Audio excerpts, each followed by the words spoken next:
हम बात करेंगे कक्षा 4-5 की इंग्लिश वर्कबुक से। इंग्लिश वर्कबुक से हमारा जो बेसलाइन असेसमेंट पार्ट 2। तो देखो ये आपको स्वविवेक से करने हैं, लेकिन मैं आपको वीडियो के माध्यम से सारे प्रश्न आपको सोल्व कराने वाला हूँ। तो देखो आपको प्रश्न संख्या 1 आपके सामने दिखाई दे रहा है। Complete the following words with appropriate letters, यानी सही लेटर्स का हमें सही वर्णों का यूज करते हुए हमें क्या करना है, इन सेंटेंस को, इन वर्ड्स को कंप्लीट करना है। तो ये देखो ये हमारे सामने क्या दिया हुआ है, एक डिब्बा। बॉक्स यानी होता है डिब्बा, तो डिब्बे की स्पेलिंग हो जाएगी BOX। ये हमारे सामने दिया हुई कलम, क्या है कलम यानी पेन, तो यहाँ पे हम लिख देंगे PEN। ये दी हुई कार, क्या दिख रही है बच्चों, कार, तो CAR।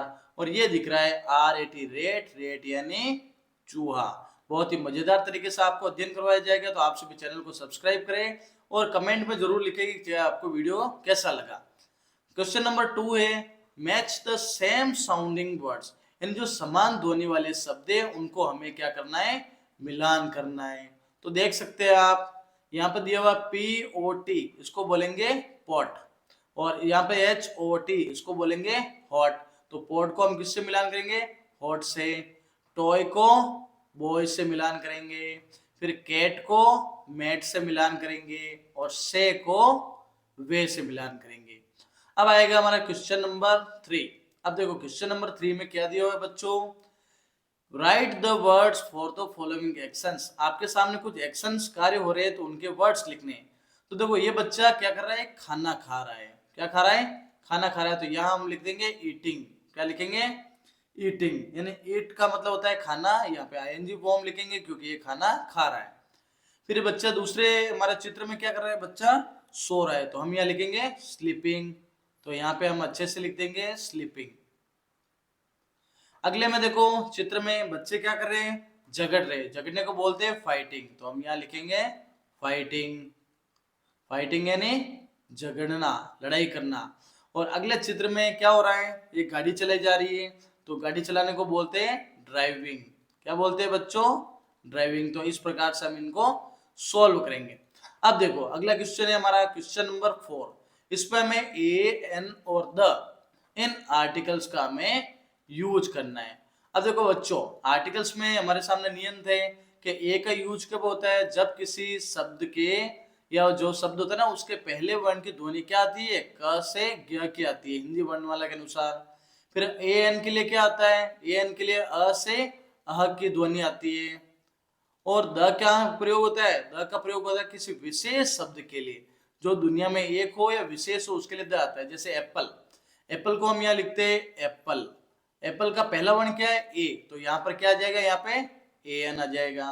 फिर आ रही है केटल, केटल का पहला वर्ण क्या है बच्चों, क, तो क है और कोई विशेष चीज नहीं है, तो यहाँ हम लिख देंगे ए। अब यहाँ पे दिया हुआ हॉर्स, हॉर्स का हम क्या लिखेंगे, यहाँ पर पहला वर्ण है ह, और हॉर्स कोई विशेष नहीं है, तो यहाँ पर आ जाएगा ए। फिर अवर, अवर के लिए क्या आ जाएगा, देखो अवर में पहला वर्ण आ रहा है अ, इसके लिए हम लगाएंगे यहाँ पर AN का यूज। और सन का मतलब होता है बच्चों सूर्य, सूर्य का मतलब हुआ कि ये एक विशेष है, तो हम यहाँ पर द आर्टिकल का यूज करेंगे। अब देखो क्वेश्चन नंबर 5, क्वेश्चन नंबर 5 में दिया हुआ है यूज एप्रोप्रिएट एडजेक्टिव्स, यानी एडजेक्टिव का अर्थ क्या होता है बच्चों, इसका अर्थ होता है विशेषण। फ्रॉम द बॉक्स, बॉक्स के अंदर से कुछ विशेषण है उनको यूज करते हुए हमें सेंटेंस को कंप्लीट करना है। तो देखो बिग का मतलब होता है बड़ा, येलो का अर्थ होता है पीला, स्वीट का अर्थ होता है मीठा, और फनी का अर्थ होता है मजाकिया। ठीक है ना, यह मजाक। अब देखो अब मैंगो इज, आम कैसा होता है बच्चों, तो आम होता है पीला, तो हम यह लिख देंगे येलो, और अंत में फुल स्टॉप।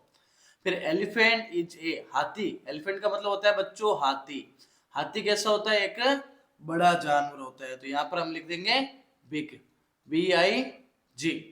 फिर आइसक्रीम इज ऑलवेज, ऑलवेज का मतलब होता है हमेशा, आइसक्रीम हमेशा कैसी होती है, मीठी होती है, तो हम लिख देंगे स्वीट, यहाँ आ जाएगा स्वीट।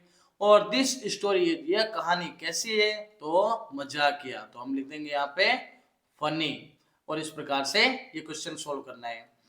अब देखो आगे हमारा क्वेश्चन नंबर 6, क्वेश्चन नंबर 6 में दिया हुआ है हमारे सामने, use the correct pronounce. Pronoun का मतलब होता है सर्वनाम, यानी सही हमें सर्वनाम का यूज करते हुए, जिसमें सी और ही, सी लड़की के लिए आएगा और ही आएगा लड़के के लिए।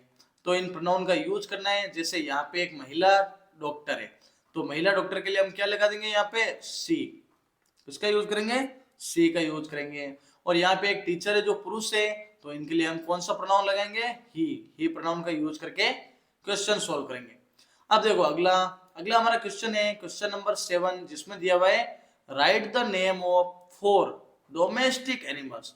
डोमेस्टिक का तो होता है घरेलू या फिर पालतू, यानी हमें क्या करना है, 4 पालतू या घरेलू जानवरों के नाम लिखने हैं। तो आप इनमें से कोई भी 4 घरेलू जानवरों के नाम आप लिख सकते हैं। जैसे GOAT, गोट यानी क्या होती है, बकरी। फिर COW, काऊ यानी गाय। फिर देखो और कौन सा लिख सकते हैं घरेलू, DOG, डॉग यानी कुत्ता। और हम लिख सकते हैं जैसे SHEEP, सिप यानी बेड। इस प्रकार से हमें इनको लिखना था। क्वेश्चन 8 है योर टीचर आस्क यू। यदि आपके टीचर पूछेंगे आपसे हाउ आर यू, मतलब आप कैसे हो, तो what can be your response, तो आप क्या कहोगे, गुड बाय कहोगे, नहीं। गुड मॉर्निंग कहोगे, नहीं। टेक केयर, ध्यान रखना कहोगे, नहीं। तो क्या कहोगे, सी, आई एम फाइन, मैं अच्छा हूं। तो इसमें सी ऑप्शन हमारा सही हो जाएगा। अब आगे हम देखते हैं क्वेश्चन नंबर 9। क्वेश्चन नंबर 9 है which day comes between Monday and Wednesday. मैंने मंडे और वेनेसडे के बीच में कौन सा दिन आता है, तो हमारे संडे, मंडे, ट्यूसडे, वेनेसडे होता है, तो ट्यूसडे हमारा आ जाएगा। तो हम लिख देंगे ट्यूसडे। ट्यूसडे का मतलब क्या होता है, मंगलवार। तो हम यहाँ लिख देंगे मंडे यानी सोमवार और वेनेसडे यानी बुधवार। फिर which month comes after September, यानी सितंबर के बाद। आफ्टर का मतलब होता है बाद में। तो सितंबर के बाद में कौन सा महीना आता है, तो अक्टूबर महीना आता है सितंबर के बाद। तो हम यहाँ लिख देंगे अक्टूबर। अब अगला हमारा क्वेश्चन है क्वेश्चन नंबर 10। इसमें right the names of the following numbers. In number के हमें क्या लिखने हैं, नंबर्स नाम लिखने हैं। तो यह लिखा हुआ 12, 12 का बोलते हैं 12, तो यहाँ हम लिख देंगे 12। फिर 9 को क्या बोलते हैं बच्चों, 9 को बोलते हैं 9, 9 का मतलब 9। फिर ये 14, 14 को बोलेंगे 14, तो हम लिख देंगे 14। फिर यहाँ पर 20 को बोलेंगे 20, तो यहाँ हम लिख देंगे 20। अब देखो अगला अगला हमारा क्वेश्चन है क्वेश्चन नंबर 11। इसमें हमें क्या करना है, चूज एप्रोप्रिएट प्रीपोजिशन। प्रीपोजिशन का मतलब होता है पूर्व सर्ग, यानी पूर्व सर्ग का यूज हमें करना है। जैसे द रेट इज, चूहा है। द टेबल, टेबल के कहाँ चूहा है, नीचे, तो नीचे के लिए आ जाएगा अंडर। क्या आ जाएगा बच्चों, अंडर। फिर देखो द क्रो इज सिटिंग, कौवा बैठा है ब्रांच के ऊपर। कहाँ बैठा है कौवा, कौवा बैठा है ब्रांच के ऊपर, तो ऊपर के लिए आ जाएगा यहाँ पे ऑन। फिर द बॉय इज सिटिंग, लड़का बैठा है दो बॉल्स के बीच में, तो बीच में के लिए आता है बिटवीन। क्या आता है, बिटवीन। और चौथा हमारा है द बर्ड इज फ्लाइंग, पक्षी उड़ रहे। द बॉक्स, बॉक्स के कहाँ उड़ रहे, ऊपर। अब देखो ऊपर उड़ रहे हैं और सतह स्पर्श कर रही है क्या, नहीं, तो यहाँ आ जाएगा ओवर। अगर सतह स्पर्श नहीं करती है तो यहाँ पे ओवर आ जाएगा, और उसके ऊपर बैठा होता तो यहाँ पर ऑन आता। अब अगला क्वेश्चन हमारा, अगला क्वेश्चन है क्वेश्चन नंबर 12। क्वेश्चन नंबर 12, तो label the picture given below. इस चित्र में जो पिक्चर है, जैसे ये क्या है, तो ये इसकी आंख, तो हम यहाँ लिख देंगे आई। अब ये यहाँ पर क्या है, इसकी जीभ, तो जीभ के लिए लिख देंगे टंग।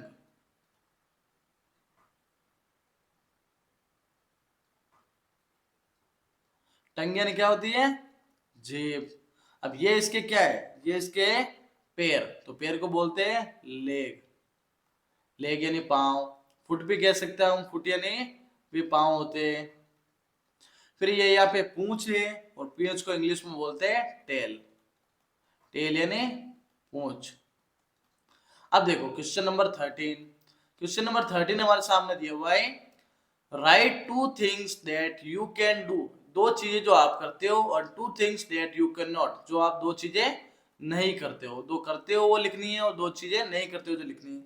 जैसे आप क्या करते हो, आप जैसे आई कैन, आप क्या कर सकते हो, जैसे आई कैन रीड हिंदी, मैं हिंदी को पढ़ सकता हूँ, फिर फुल स्टॉप लगा देना है। फिर आप क्या कर सकते हो, तो आप लिख सकते हो आई कैन प्ले क्रिकेट, मैं क्रिकेट को खेल सकता हूं। तो इस प्रकार से हम लिखेंगे। अब आप क्या क्या नहीं कर सकते हो, तो I can not fly in the sky, मैं आकाश में नहीं उड़ सकता हूं। आप इस आकाश में उड़ सकते हो क्या, नहीं। फिर देखो आप छोटे बच्चे हो, तो आप लिख सकते हो I can not drive A car, मैं गाड़ी को नहीं चला सकता हूं, क्योंकि आप छोटे बच्चे हो। अब क्वेश्चन नंबर 14 है, choose the correct helping word to complete this sentence, इन सेंटेंस के लिए हेल्पिंग वर्ब यूज करनी है। देखो आई के साथ कौन सी हेल्पिंग वर्ब लगेगी, एम, तो यहां हम यूज कर देंगे आई एम। तोशिया, अब तोशिया क्या है, एक वचन, एक वचन के साथ लगेगा इज, बहुवचन के साथ आर, और आई के साथ एम, तो यहां हम लगा देंगे इज हेल्पिंग वर्ब। फिर द फॉक्स, लोमड़ी, लोमड़ी एक वचन है। वेरी हंग्री, बहुत भूखी है, तो एक वचन के लिए वाज लगता है, बहुवचन के लिए वर, तो यहाँ हम लगा देंगे was, the fox was very hungry. अब देखो दे यानी वे, बहुवचन करता है, तो वाज या वर में से क्या आएगा, वर आ जाएगा। तो बहुवचन करता के साथ में क्या लगता है, वर लगता है। अब देखो क्वेश्चन नंबर 15, इस क्वेश्चन में हमें क्या करना है, look at the picture given below and answer the following question, यानी प्रश्न इस चित्र में क्या क्या दिखाई दे रहा है उसके बारे में हमें लिखना है। तो कुछ देखो, right four things that you can spot in the picture, चार चित्र चीजें कौन कौन सी दिख रही है आपको, जैसे आपको इसमें चित्र में क्या दिख रहा है, बर्ड, क्या दिख रहा है आपको, बर्ड यानी पक्षी, एक तो आपको पक्षी दिख रहे हैं, कहाँ दिख रहे हैं, ये दिख रहे हैं। और दूसरा आपको क्या दिख रहे हैं, जैसे आपको पेड़ दिख रहे हैं, ट्रीज, तो हम यहाँ लिख देंगे ट्रीज, ट्रीज यानी पेड़। फिर आपको क्या दिख रहा है इसमें, तो इसमें आपको बच्चे दिख रहे हैं, ये एक और ये दो, तो हम यहाँ लिख देंगे चिल्ड्रन, चिल्ड्रन यानी बच्चे। और फिर हमारा फोर्थ में हम क्या देख सकते हैं, तो इसके अंदर हमें घास दिखाई दे रही है, तो हम लिख देंगे ग्रास यानी घास। अब देखो क्वेश्चन नंबर बी हमारा, उसमें हमारे सामने दिया हुआ है कि write two sentence about the picture, इस चित्र के लिए दो सेंटेंस लिखना है।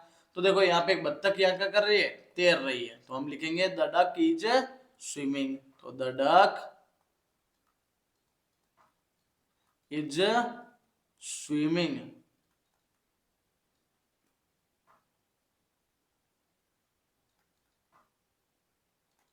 और क्या हो रहा है, तो the bird is flying in the sky, तो पक्षी आकाश में उड़ रहा है, तो द बर्ड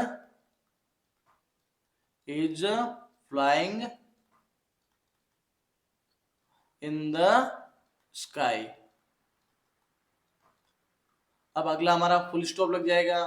अब देखो क्वेश्चन नंबर 16, क्वेश्चन नंबर 16 में क्या दिया हुआ बच्चों, इसमें दिया हुआ right two lines about yourself, आप अपने बारे में दो लाइंस कोई भी बताएं, तो आप अपने बारे में कोई भी लाइन बता सकते हो, जैसे आपका नाम बता सकते हो, तो जैसे आई एम राहुल, मेरा नाम क्या है, राहुल है। फिर आप और क्या बताओगे, I am reading, I am reading in class 5th, यानी मैं कक्षा 5 में पढ़ता हूँ, और फुल स्टॉप लगाना है।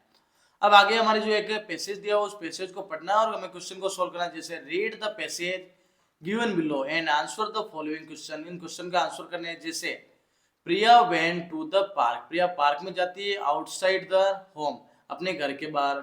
सी saw a very beautiful butterfly, उसने एक बहुत ही अच्छी क्या देखी, तितली देखी, सुंदर सी। The butterfly was blue and yellow in colour, butterfly बहुत ही सुंदर थी, नीले कलर की थी और येलो कलर की थी, ठीक है ना। इट वाज सिटिंग ऑन ए रोज, वो एक गुलाब के ऊपर बैठी थी। सी वेंट नियर द रोज, वो एक गुलाब के पास गई।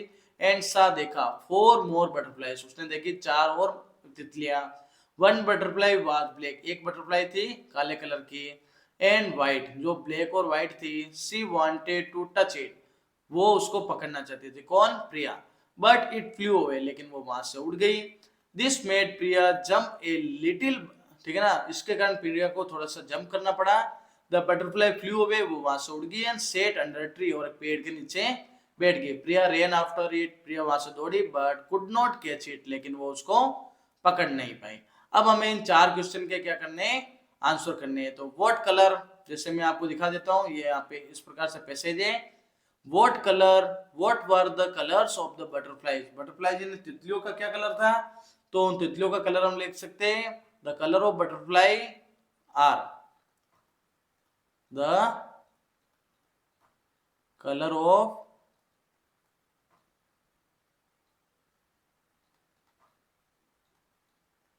बटरफ्लाईज आर, एक तो थी ब्लू कलर की, फिर अगला कलर हमारा कौन सा था, येलो, अगला कलर कौन सा था, ब्लैक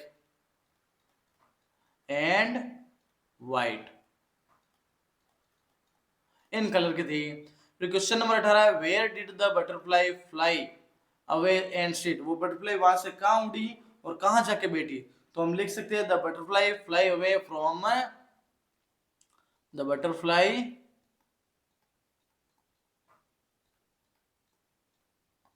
फ्लाई अवे फ्रॉम, वो कहां से उड़ी, कहां से उड़ी थी बच्चों, वो उड़ी थी फ्रॉम पार्क, एंड, और कहां जाके बैठ गई, सिट अंडर ए ट्री, तो सिट अंडर ए ट्री, इस प्रकार से वो बैठ गई। तो हमने दूसरे क्वेश्चन का आंसर देख लिया, वो कहां बैठी, सिट अंडर ए ट्री, यानी वो पेड़ के नीचे बैठ गई।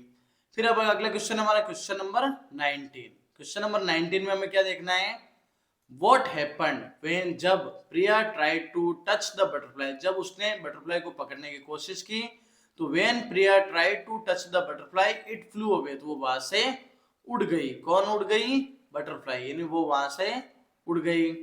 फिर देखो question number 20, could Priya catch the butterfly, क्या प्रिया उस बटरफ्लाई को पकड़ पाए, यस या नो, तो वो नहीं पकड़ पाए, क्यों, बिकॉज, क्योंकि the butterfly went and set under a tree, और बटरफ्लाई वहां से चली गई और एक पेड़ के नीचे जाकर बैठ गई। तो ऐसे हमें इस प्रकार से हमें जो हमारा बेसलाइन असेसमेंट पार्ट 2 है वो हमने सॉल्व किया। चैनल को सब्सक्राइब करें, वीडियो को शेयर करें, और आपकी स्क्रीन पर दिख रहा कार्यपत्रक संख्या 1 देख सकते हैं। तो इस प्रकार से आपका बहुत बहुत धन्यवाद।